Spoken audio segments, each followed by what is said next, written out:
My name is Maria Rossi, and for 72 years, my hands have told the story of my life. They are mapped with the faint white scars of 1,000 minor burns, the skin permanently scented with garlic and basil, the knuckles swollen from a lifetime of kneading dough. It was with these hands that I raised a son, buried a husband, and held together a family. It was also with these hands that I built my son's dream and later orchestrated its spectacular demise.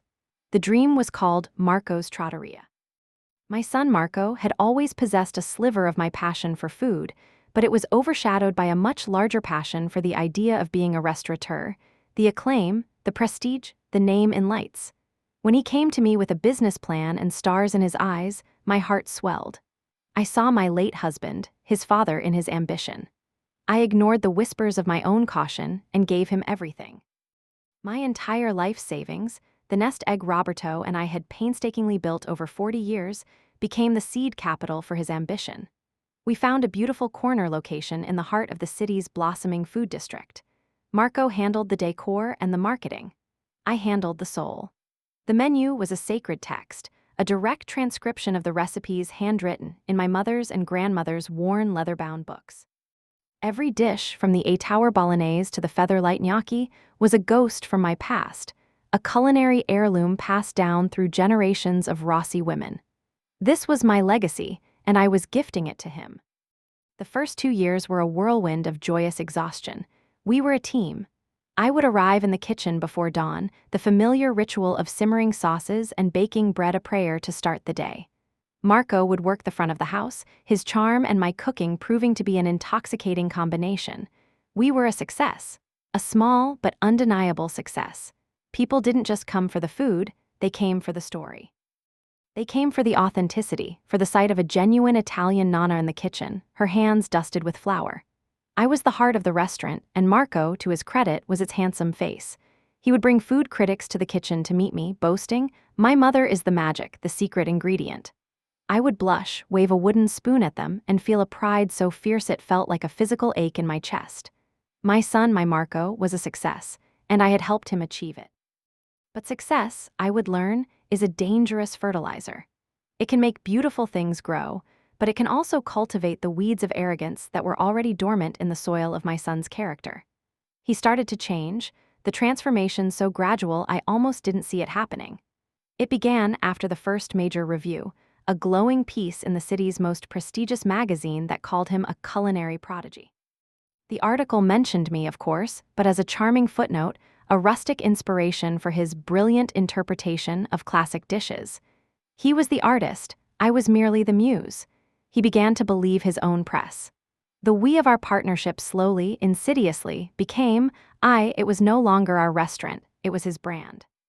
The first real crack in our foundation appeared in the form of a man named Julian. He was a chef, if you could call him that. To me, he looked more like a billboard, his arms covered in tattoos of heirloom vegetables and butchery diagrams. He was young, ambitious, and dripping with the sort of culinary buzzwords that set my teeth on edge. He spoke of flavor profiles, mouthfeel, and the deconstruction of classic dishes. Marco hired him as a sous chef, but it was clear from the start that Julian saw himself as the heir apparent. He would watch me cook, a small, condescending smile playing on his lips, as if observing a quaint historical reenactment. "Incredible technique, Maria," he'd say, his tone suggesting the opposite. "So beautifully rustic." Rustic. It was the word one used to describe a charming, dilapidated barn, not a lifetime of honed culinary artistry. Julian and Marco became inseparable, huddled in corners, whispering about menus and awards I was never invited to hear. They started experimenting. My classic osso buco, slow-braised for 6 hours until it fell from the bone, was replaced one weekend with Julian's reimagined version, a single, artfully placed piece of veal on a smear of saffron foam. It was a dish devoid of generosity, of history, of love. It was a dish for the eyes, not the soul. When I protested, my voice thick with indignation, Marco took me aside. "Mama, you have to understand, this is what gets the critics' attention. It's what wins Michelin stars. Your food is wonderful, it's comfort food, but it's old-fashioned." The word struck me like a physical blow. Old-fashioned. My legacy, the recipes that had sustained our family through poverty and prosperity, the very food that had paid for this restaurant, was being dismissed as a relic. My role in the kitchen began to shrink. I was no longer the sun around which the entire culinary operation orbited. I was a distant, fading star. My suggestions were met with patient smiles and knowing glances between Marco and Julian. My daily specials, once the restaurant's biggest draw, were phased out. "We need to maintain a consistent, modern brand identity, Mama," Marco explained, his voice laced with a rehearsed, corporate-sounding patience that was more insulting than outright anger. I was relegated to making the fresh pasta in the mornings, a task they couldn't yet replicate, but I could feel them watching, studying, trying to steal the alchemy from my hands. The customers, our loyal regulars, noticed the change. "Maria, what happened to the braciole?" they ask, their disappointment palpable. "The new menu is interesting, but we miss your cooking." I would just smile, a hollow, painful gesture, and retreat to my corner of the kitchen, feeling like a ghost in the house I had helped build. The final, brutal amputation of my role came on a Tuesday afternoon. Marco called me into his office, the one I had helped him paint. He didn't ask me to sit. He stood by his large, imposing desk, his posture stiff, avoiding my eyes. "Mama," he began, the word he had once used with such love now sounding like a formality. "We've decided to take the restaurant in a new direction, a more elevated direction. Julian is going to be taking over as executive chef." I stared at him, my heart a cold, heavy stone in my chest. "What are you saying, Marco?" "I'm saying," he said, finally meeting my gaze, his eyes hard and unfamiliar, "that your time in the kitchen is over. It's for the best. We need a single, clear vision." He must have seen the devastation on my face because a flicker of something guilt, perhaps, crossed his features before he stamped it out. He took a breath and delivered the killing blow, the line he had clearly practiced. "And frankly, having you here, it confuses the brand. It's better if you don't visit for a while." Confused the brand. I, the woman whose recipes were the brand, whose life savings had paid for the brand, was now a liability to it. I had been fired. Not just from a job, but from my life's purpose, from my son's heart. I walked out of the restaurant without another word, the smell of truffle oil and foam hanging in the air, a nauseating perfume of my own obsolescence. The weeks that followed were a gray, featureless landscape of grief. I would wake up in the morning, my hands instinctively reaching for an apron that wasn't there. The silence in my own kitchen was a constant, screaming accusation. My purpose had been stripped away, and I felt untethered, a ship without a rudder. I tried calling Marco, but my calls went to voicemail. I stopped by the restaurant once, driven by a desperate, foolish hope, only to see him through the window, laughing with Julian. He saw me, our eyes met for a brief second, and he turned away. That was when the grief began to change. It was a slow chemical reaction, the sorrow and hurt precipitating, leaving behind a hard, crystalline residue of pure, cold anger. I saw articles in magazines praising Marco Rossi's bold new culinary direction. They lauded Julian's innovative techniques and the restaurant's modern aesthetic. Not one of them mentioned me. I had been erased from my own story. They thought I was a feeble old woman they could discard like a used dish rag. They had forgotten that the oldest trees have the deepest roots. They had forgotten that my hands, the ones they deemed too rustic, knew secrets they could never hope to understand. They could mimic my dishes, but they could never replicate the soul. The soul was not in the ingredients alone. It was in the precise, handwritten instructions, the subtle techniques passed down from my grandmother to my mother to me. And the secrets, the very soul of Marco's trattoria, were sitting on my kitchen counter in a worn, leather-bound book. One evening, staring at that book, the repository of my entire heritage, an idea began to form. It was a terrible, beautiful, and exquisitely just idea. Marco had built his success on my legacy and then tried to bury it. I would simply unearth that legacy and replant it somewhere it would be properly valued. I picked up the phone, my hand no longer trembling with grief, but steady with a newfound, chilling resolve. I wasn't just going to get even. I was going to get biblical. My target was a man named Lorenzo Bellini. He was the owner of the Bellini Restaurant Group, the most successful high-end Italian restaurant chain in the city. Bellini's establishments were beautiful, popular, and meticulously branded, but they lacked one crucial ingredient: authenticity.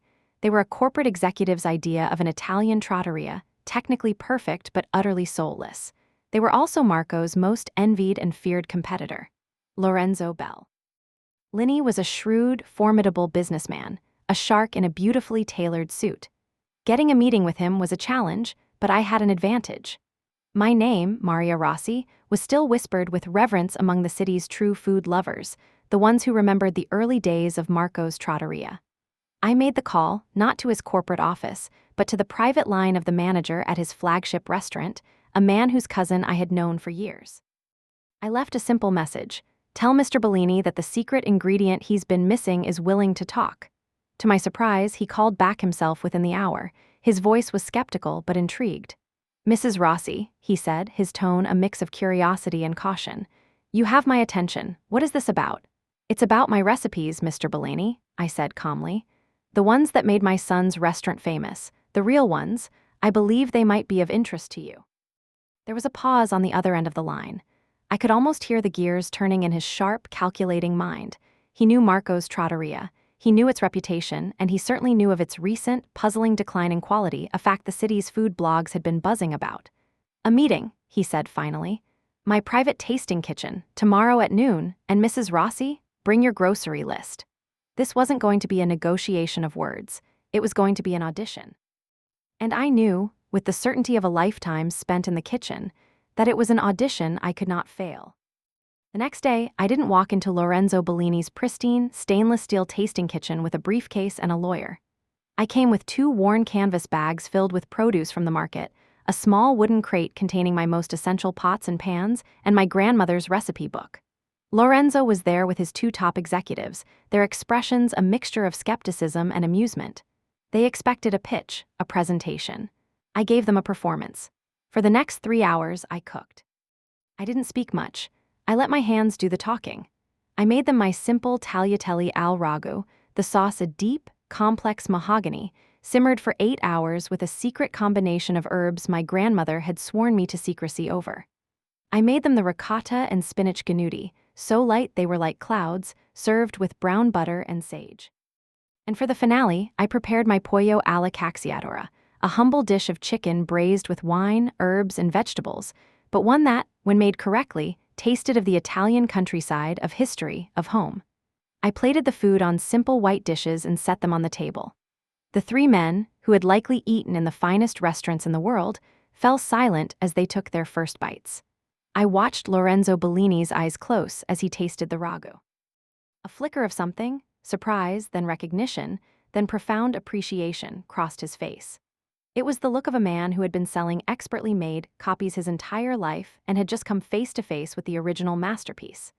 They ate everything down to the last drop of sauce, which Lorenzo unapologetically wiped from his plate with a piece of bread. When he was done, he pushed his plate away, leaned back in his chair, and looked at me with a newfound, profound respect. "Maria," he said, his voice softer now, all business pretense gone, "my restaurants make a lot of money, they are very successful, but they do not have this." He gestured to the empty plates. "They do not have a soul."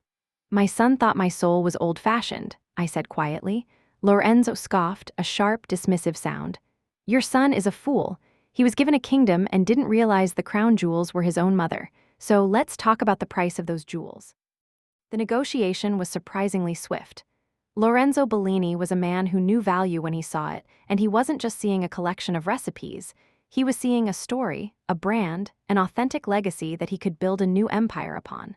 We sat in his office, the empty plates from our lunch a testament to the power of my position. I laid out my terms, my voice steady and clear. I didn't want a one-time payment. I wanted a partnership. I wanted a 10-year exclusive license for my entire book of family recipes.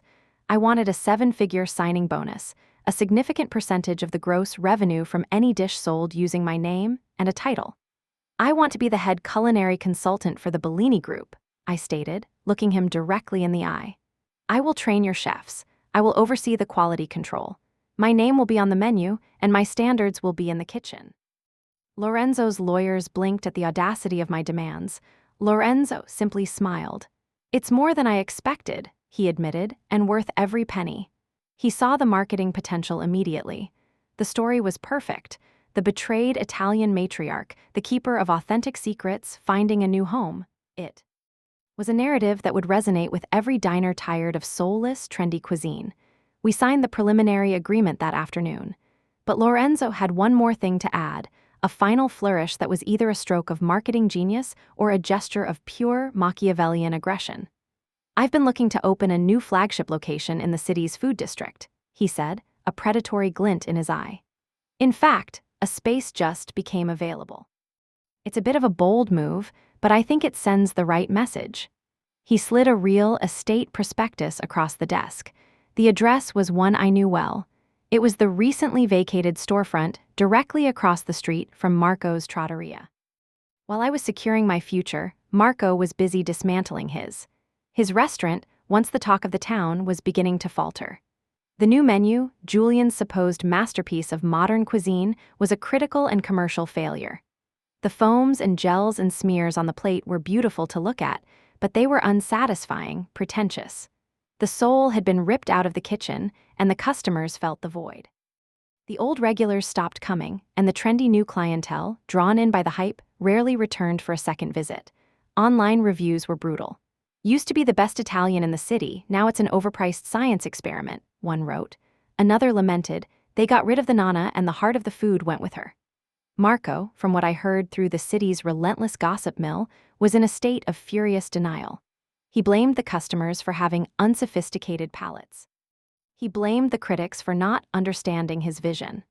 He poured more money into marketing, trying to convince the city that foams were better than flavor, that deconstruction was superior to devotion.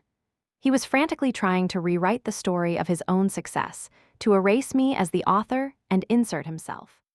He was so consumed by his own hubris, so desperate to prove that he, and not his old-fashioned mother, was the genius, that he was completely blind to the storm gathering just outside his own front door. He was fighting a war on the wrong front, completely oblivious to the fact that his true enemy was not a skeptical public, but the mother whose legacy he had tried to bury. And that legacy was about to be resurrected in the most public and devastating way imaginable. The Bellini Group's marketing campaign was a masterpiece of calculated aggression. It began 2 weeks before the new restaurant's opening. One morning, the city awoke to find my face smiling down from billboards and the sides of buses. It was a beautiful photograph, taken in a sun-drenched kitchen, my hands dusted with flour, my eyes twinkling. The tagline was simple, elegant, and utterly devastating: the authentic taste of Italy, from the kitchen of Maria Rossi, now exclusively at Bellini's. The campaign was an immediate sensation.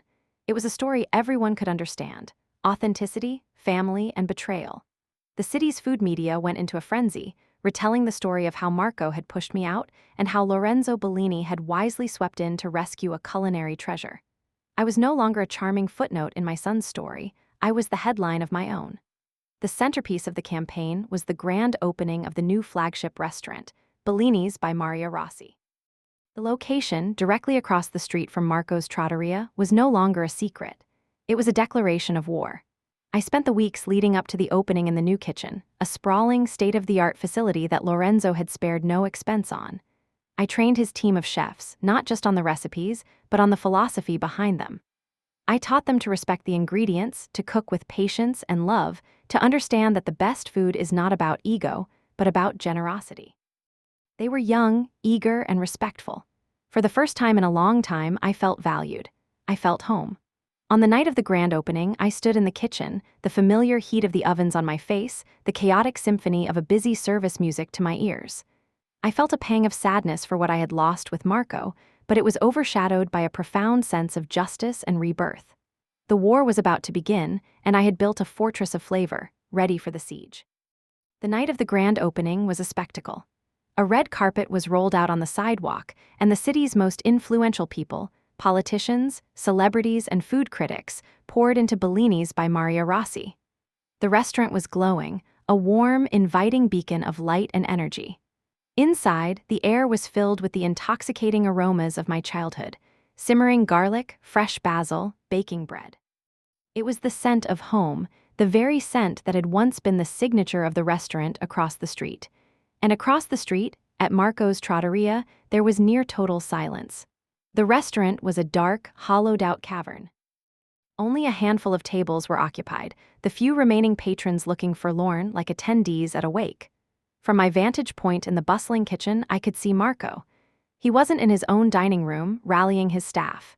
He was standing at his front window, his silhouette a stark, lonely figure against the gloom. He was staring, his face a pale mask of disbelief, at the scene unfolding at my restaurant. He watched as a line of eager customers formed outside my doors, a line that snaked down the block, filled with people laughing, their faces illuminated by the warm glow of my new home. He watched as reporters with cameras and microphones interviewed Lorenzo Bellini, who stood proudly by my side, calling me a national treasure. He watched as his own world crumbled as his customers, his reputation, and his future walked across the street, drawn by the irresistible pull of the authentic story he had tried so desperately to erase. He had wanted a brand, a modern vision, a restaurant worthy of awards. He had achieved it. He was now the proud owner of the second-best Italian restaurant on the block. The public humiliation was absolute. He had not just lost his business, he had lost the argument. The city had made its choice. They didn't want foam, they wanted family, they wanted flavor, they wanted the real thing, and the real thing was me. In the months that followed, Marco's trattoria withered and died. The trickle of customers became a drought, and the bad reviews became a flood. He quietly closed the doors 6 weeks after my grand opening, a silent, ignominious end to a dream he had poisoned with his own pride. He was financially ruined, his name a cautionary tale whispered in the city's ruthless hospitality industry. He had flown too close to the sun, forgetting that the sun, in his world, had been his mother. My life, in contrast, blossomed in unexpected ways. Bellini's by Mario Rossi became a national sensation. I found a new sense of purpose, not just as a cook, but as a mentor. I took a small group of young, aspiring chefs under my wing, passing on the legacy that my own son had rejected. To see their eyes light up as they mastered one of my grandmother's techniques gave me a joy that was purer, less complicated, than the pride I had felt for Marco. I am rich now, a success by any worldly measure. I have my respect, my title, my legacy secured, but my victory is not without its ghosts. There is a hollowness in my heart that no amount of success can fill. The price of my justice was my son. I have not seen or spoken to him since his restaurant closed. Sometimes, late at night, in the quiet of my apartment, I take out an old, faded photograph. It's of a little boy, no older than 5, standing on a stool in my kitchen, his face smeared with flour, his eyes shining with adoration as he looks up at me. It is a relic from a time before ambition and arrogance had curdled his heart. And as I look at the ghost of the son I once knew, I feel a single, hot tear trace a path down my cheek. I won the war, but in the end, I am a queen in a beautiful, thriving kingdom, reigning alone.